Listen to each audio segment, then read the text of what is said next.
if you have a stable 30-point happiness premium for being married, and the share of the population that is married goes down, which it has dramatically, that's going to translate, and mathematically has to translate into a decline in happiness. One of the oldest pieces of tongue-in-cheek advice to young people is to marry money. Turns out that not only does that make you rich, it's also good for happiness. Welcome to the Chicago Booth Review podcast, where we bring you groundbreaking academic research in a clear and straightforward way. I'm Hal Weitzman, and today I'm speaking with Chicago Booth's Sam Peltzman about his research on happiness using the General Social Survey run by NORC, a non-partisan research organization at the University of Chicago. If you are married, you are statistically much more likely to report being happy than if you're unmarried. In fact, Peltzman notes that the difference in terms of happiness is the same as either being in the top 10% of earners or the bottom 10%. Having said that, his research also shows that the richer you are, the happier you are. So, should we all marry money? Okay, Sam Peltzman, welcome back to the Chicago Booth Review podcast. It's my pleasure. We had such a fun chat with you last time about people becoming more conservative as they get older that we wanted to have you back to talk about happiness and the same data set that told us, that revealed that Americans become more conservative, a bit, maybe not a huge amount as they become older, tells us who are the happiest Americans. Not how to become happy maybe, but who are the happiest Americans? They're married, well they tend to be married.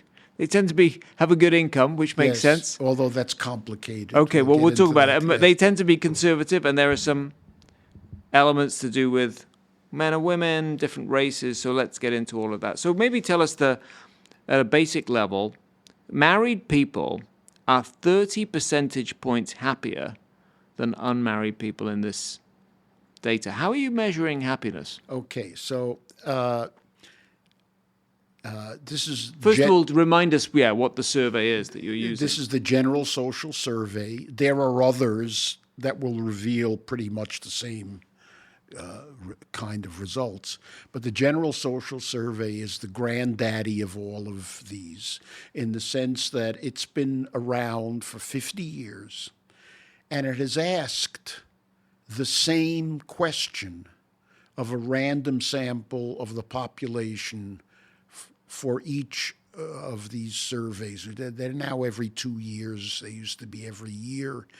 But basically, you get a 50-year history of the American population with, and this is important in survey research, the exactly same phrase question. And this question is, on the whole, I have to paraphrase because I'm not reading it off of a monitor. On the whole, do you consider yourself very happy, okay, or not so okay, not so happy? 1, 2, 3. Okay.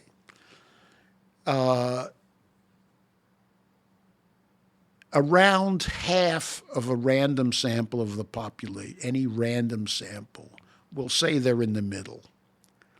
And part of the reason is the survey design. If you're asked the question with 3 choices, there's a general tendency, if there's not much stake in it, in your answer, I'll give them the middle answer. And that's what you get in half the cases. But in half, you get either yes, I'm happy, or no, I'm not. So just to be clear, the 3 choices are happy, unhappy, and in the middle somewhere. Yes. And the middle answer is about half of the answers will be in the middle. Okay. Okay. Now, when you get the way I measure this, I'm not going to tell you it's 2.8 on a 1 point. That doesn't mean anything. But here's what's meaningful. You can look at the extremes, happy and not happy. Of the 50% who are answering yes or no. Among a married sample, 40 to 10 are happy. That's a margin of 30 points. That's where the 30 points comes. That's part one. A random sample of the unmarried population, also half will say they're okay. But of the ones who are committing, it's 50-50. A margin of zero, exactly zero.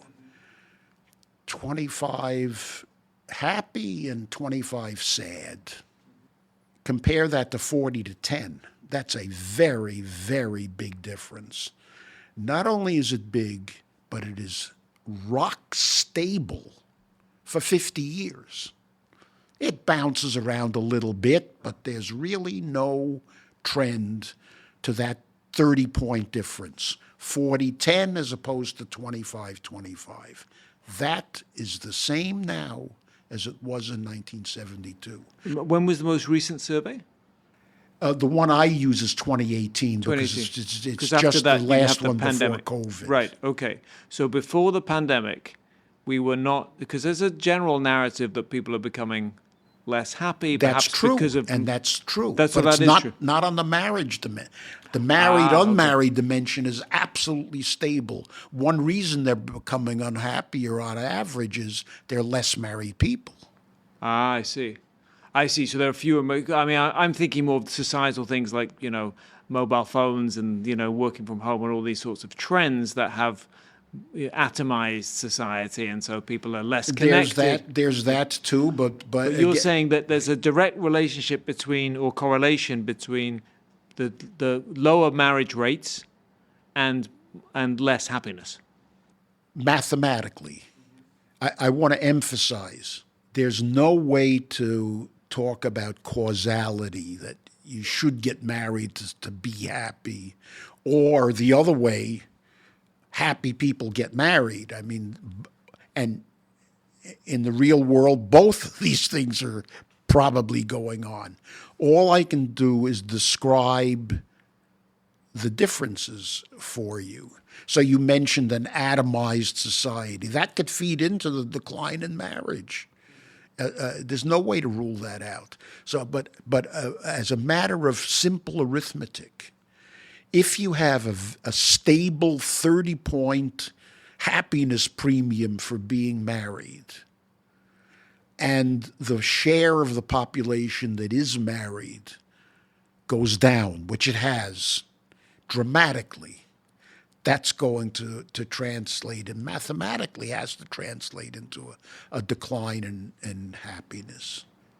But we don't know if it's marriage per se, or loneliness, or any of a lot of other things that are driving everything. Exactly. A lot of those people unmarried are not lonely. I mean, simply they're in relationships. They just haven't got married. Yes. What's important is the magnitude of the difference. I suspected that you would find the difference.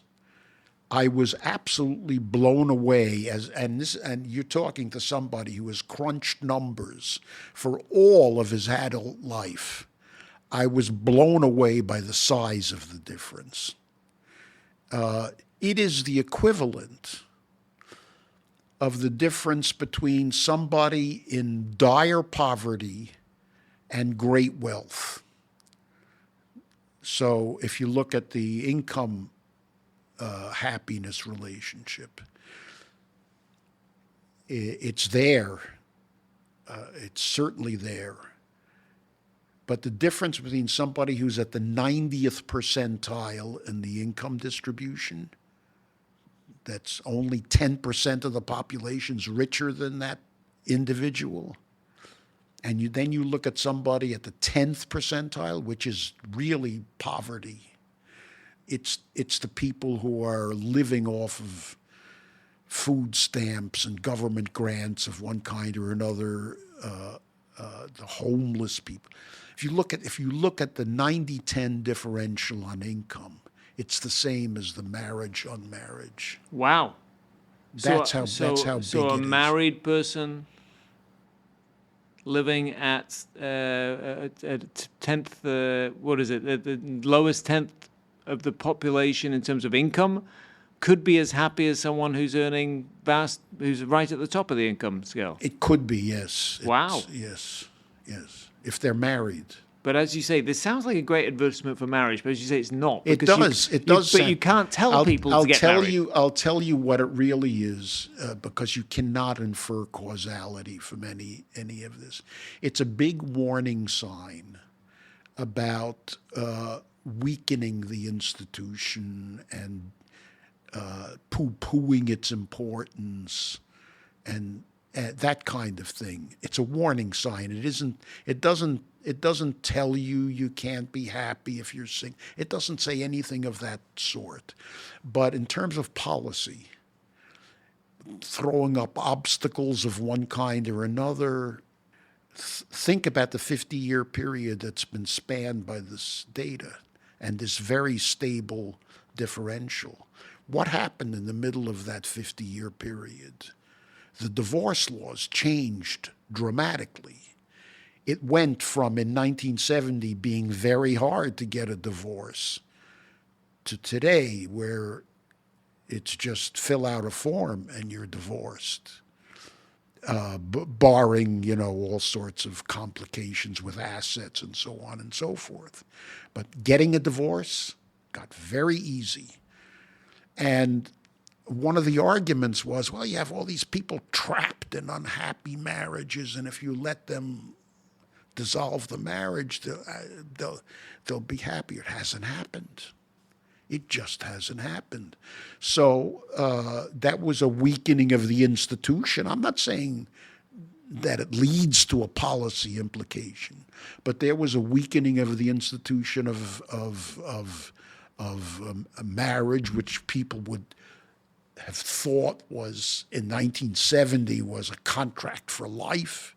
Now it's a contract for a few years to be renewed, that kind of thing.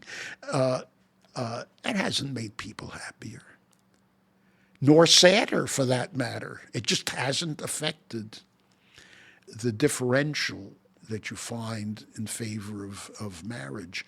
And the differential in this case, I didn't show the data except in a footnote, but it doesn't really matter very much whether you're divorced, whether you're widowed, whether you never got married.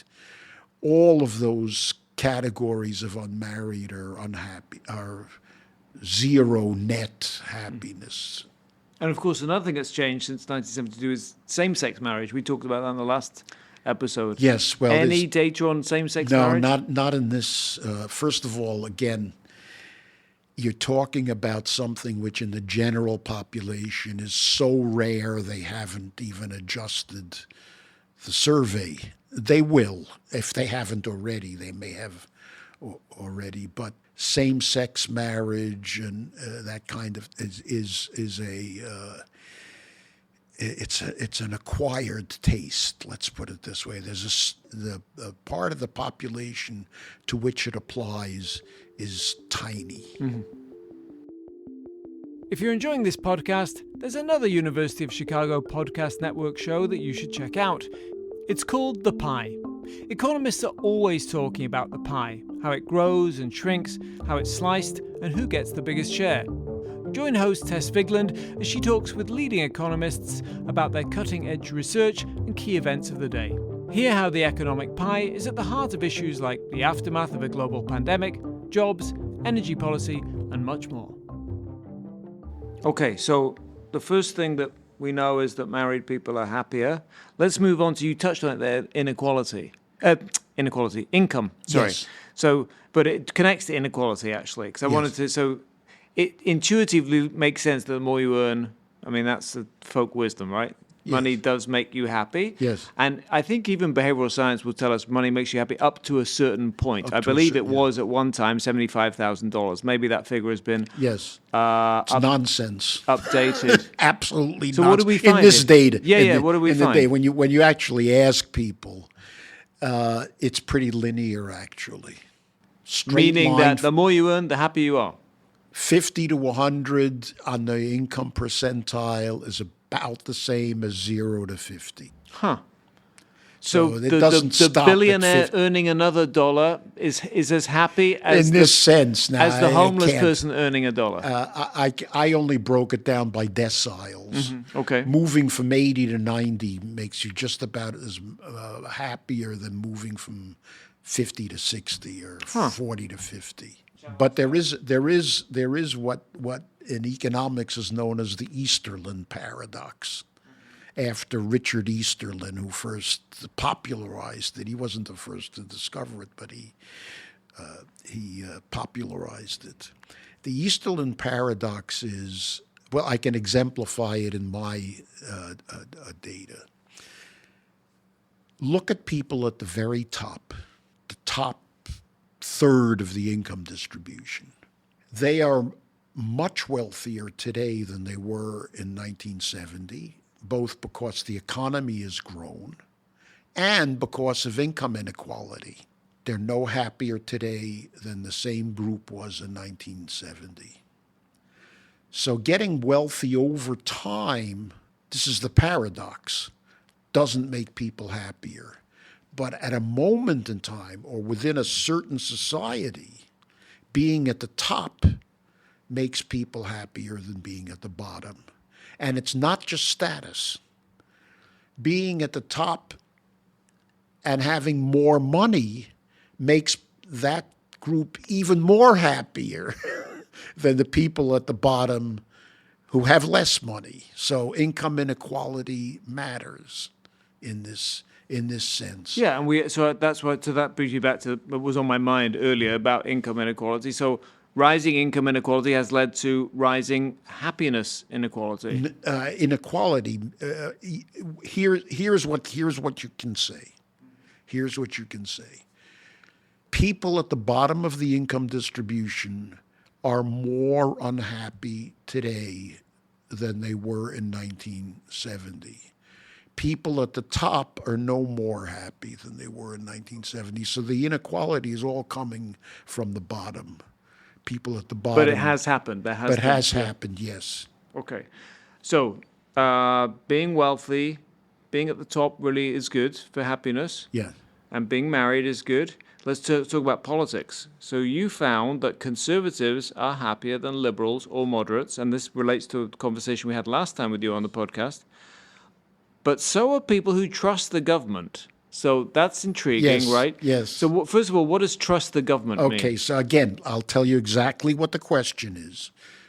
The survey asks a question which is phrased in terms of how confident are you in the people running, and then there's a list of institutions, the army, so on and so forth. There's been an overall decline in, this is called the trust in institutions. How confident are you in the people running various institutions, religion, business, the government included? And so that's one question. There's also a general trust question, which is relevant to this discussion. It has nothing to do with institutions, but it asks, the question is phrased something like this. Again, I'm paraphrasing. When it comes to other people, can you trust other people, or can't you be too sure? It's a one or the other. The can't you be too sures are going up quite substantially.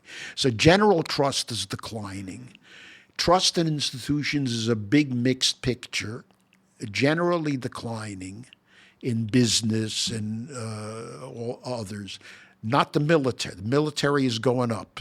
But the two that are going down the most are, how confident are you in the people running the executive branch of the federal government?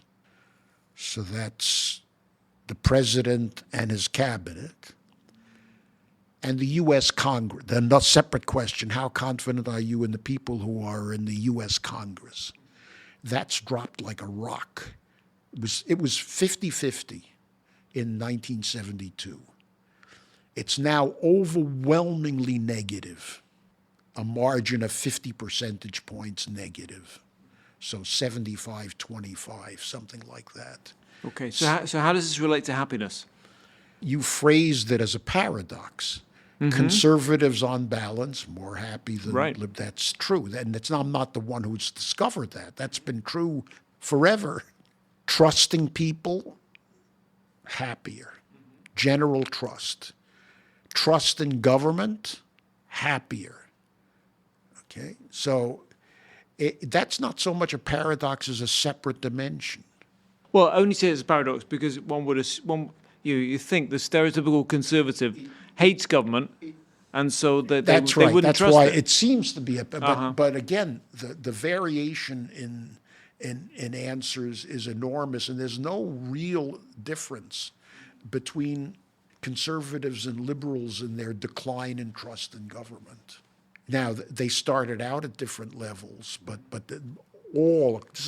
this is so big a decline that it cuts across all. But just to be clear, so conservatives are happier than liberals or moderates. People who trust the government or trust the institutions that you're talking about, with the government institutions. Think of it as what we call an additive factor, right?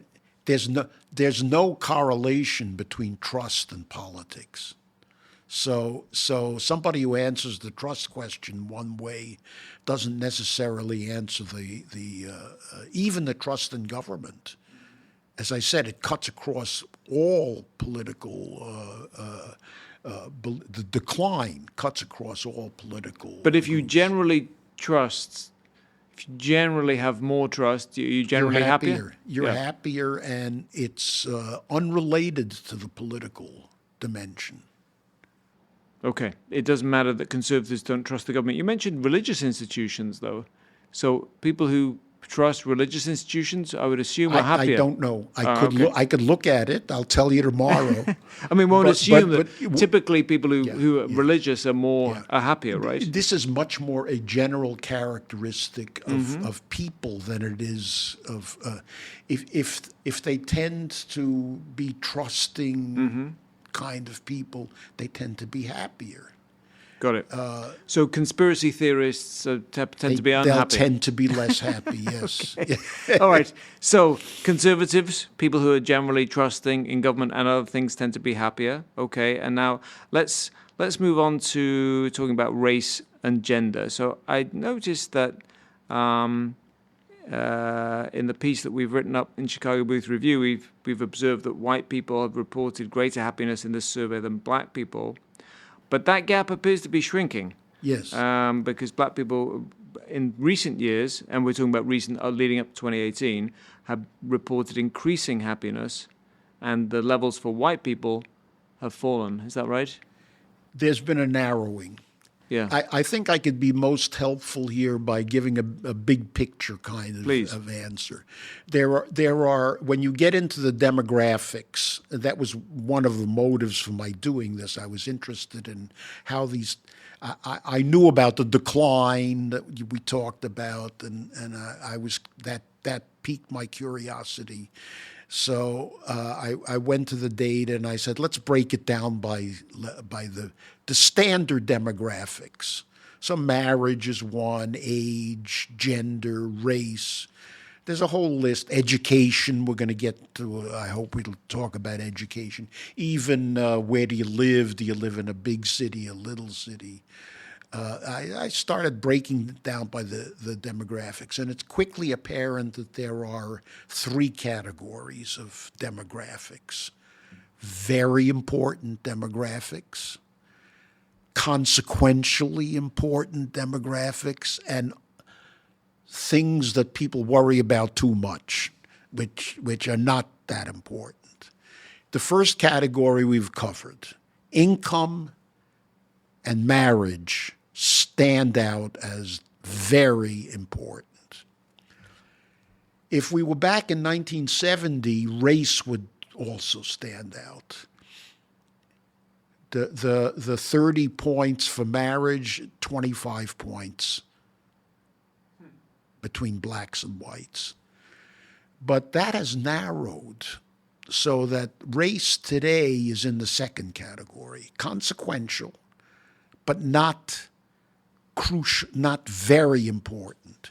It's about 15, 10 to 15 in that range, and continued to narrow all throughout this period up to 2018.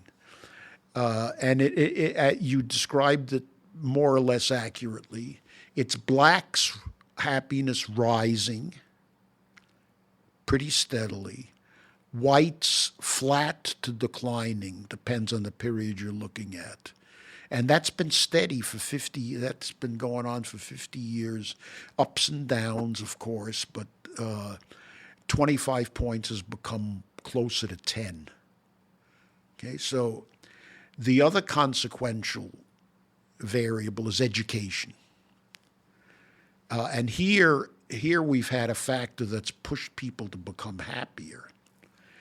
The difference between graduating from high school and graduating from college is on the order of the black-white differential, 10 points or so. It's important. Again, it's something that I was surprised. I was surprised, not the direction so much as the gap. 10 points is a lot in this kind of data, and it's there. And at the same time, the population has gotten more college educated, at least over this time period. It's flattening now in pretty much substantial way. But education attainment in 2018 compared to 1972 clearly has been a shift toward college. So that's been a and without any decline in that 10-point premium, which surprised me. I mean, you're taking people who would have been high school graduates in 1972, you're giving them a college education, and they're 10 points happier. That surprised me. It wasn't the type of people that go on to college. It really is something happens when they, maybe it's greater security in their careers. I don't know what it is, but it's... Well, connects to income, right? This is even, I've done that exercise too. Even if you statistically hold income constant, everything I'm saying holds. I see. But small, or the numbers get smaller because you're right. I mean, people who are more educated are high. Also, they're all more likely to be married. The academics talk a good game in class, but outside of class, they tend to be very standard kind of So people. really, what we're selling here, the University of Chicago, is not an education or greater income; it's happiness. And well, that's ultimately what it's all about. They're all related, but all these effects are additive. Somebody who is richer but more educated is happier on average, and on and on. So we have education and race, which are very important. What isn't important is gender. There's been a lot of worry about the decline in female happiness, which is a fact. It's been going on for quite some time. But in terms of differences, it's very hard to see a very pronounced pattern of divergence between men and women. You mean everyone's been getting unhappier over Well, time? No. It's more complicated than that. Back in the 70s, women were happier than men. And then they converged. And then there was a period when men were happier than women. And now the men are joining the women. Statistically, that's what happened. So what's happened is there's been a gap in favor of men. There's been a gap in favor of women. The women have been declining for a long time. Small. We're talking a couple of 2 or 3 points, but the big picture is gender's not that important. Right. And it's not that important, and I've looked at, again, it's a little footnote, but it's dramatically not important in the marriage dimension. marital happiness is not just men being happier than men who are sad and unmarried. It's women too. By exactly the same amount. I'm talking 31 as opposed to 30.5 differential. So the bottom line on gender is it's unless things change going forward, it's not a big issue. But when you add it all up, are we happier now or 2018? Were we happier than we were? We as a country? You can't. There's no way to make that kind of comparison. If you look at the answers to the test, to the question that I said test. I'm an ex-academic, but the survey question, if you look at the answer, here's the bottom line: flat from 1970 to 2000. Plus 20 for the whole population. That is to say, the very happy minus the very unhappy, the 20-point difference favoring happiness. So, by and large, the population's okay. It's pretty happy. It's now 15. It's beginning in 2000. It's been drifting down. The drift stopped around 2012 or thereabouts, as best you can tell, and it's been flat at a lower level since. So a big picture, 20-point premium until 2000, a 15-point premium now. It's been a decline, but it's not that great. Okay, so we can report that we're not as unhappy as perhaps we think we are. Yes, I think that's a good takeaway line. Sam Peltzman, thank you so much for coming on the Chicago Booth Review podcast. It's been a pleasure. That's it for this episode of the Chicago Booth Review podcast, part of the University of Chicago Podcast Network. For more research, analysis, and insights, visit our website at chicagobooth.edu/review.